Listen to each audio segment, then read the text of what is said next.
हर शय मुसाफिर हर चीज़ राही, क्या चांद तारे क्या मुर्गो माही। तू मर्दे मैदान तू मीरे लश्कर, नूरी हुजूरी तेरे सिपाही।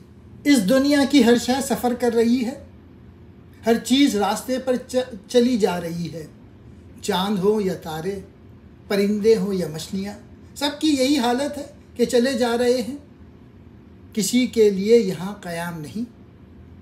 इसी बात को इकबाल ने एक और जगह इस तरह से कहा था, तू समझता है कि राज ज़िंदगी फ़कत ज़ौक़ परवाज़ है ज़िंदगी। दूसरे शेर में, ए इंसान तू सबसे ऊंचा और आला है, अपनी हैसियत का अंदाज़ा कर।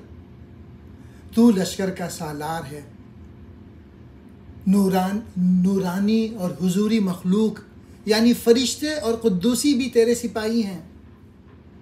कुछ कदर अपनी तूने ना जानी, ये बेसवादी ये कम निगाही।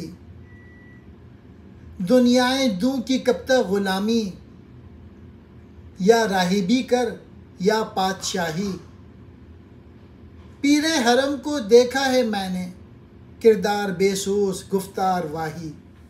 फिर इकबाल ने तीसरे शेर में अफसोस का इजहार किया है कि इंसान इस हकीकत से बेगाना हो चुका है कि अल्लाह ने तो उसे अशरफुल मखलूक़ात बनाया था, अल्लाह ने तो उसको अपना नायब बनाया था, लेकिन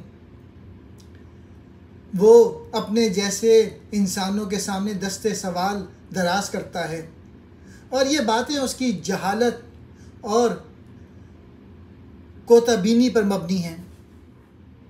ए इंसान यानी ए मिल्लत के लोगों, तू कब तक इस जलील दुनिया की ग़ुलामी करता रहेगा। ये हालत तो नाकाबिले बर्दाश्त है। या तू अपने अंदर शान फ़ख्र पैदा करके इस दुनिया पर हुकूमत कर, और अगर ये मुमकिन ना हो तो फिर इसे तर्क करके गोशे नशीनी अख्तियार कर ले। ये सूरत भी ग़ुलामी से बहरहाल बेहतर है। शेर में इकबाल कहते हैं, मैं काबे के शेख को भी देख चुका हूँ जिसे मिल्लत के लोग अपना दीनी रहनुमा समझते हैं। उसकी हालत क्या है, ये कि अमल और सीरत में कोई हरारत और तड़प नज़र नहीं आती जो दूसरों को अपनी तरफ माइल कर ले, और बातचीत सरासर बेसरोपा लगो और बेअसर है। बेसवादी कमज़रफ़ी, दुनियाएं दूँ हकीर बेइज्जत दुनिया, राहिबी कर तरके दुनिया कर।